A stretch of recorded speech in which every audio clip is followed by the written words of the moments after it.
بسم اللہ الرحمن الرحیم نحمدہ ونصلی علی رسولہ الکریم اما بعد۔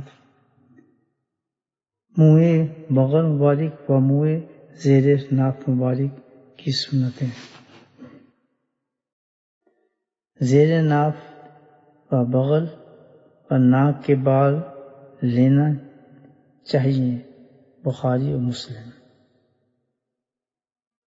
بعض حدیث میں آیا ہے حضور پر نور صلی اللہ علیہ وسلم بغل کے بال اکھیڑ ڈالا کرتے تھے۔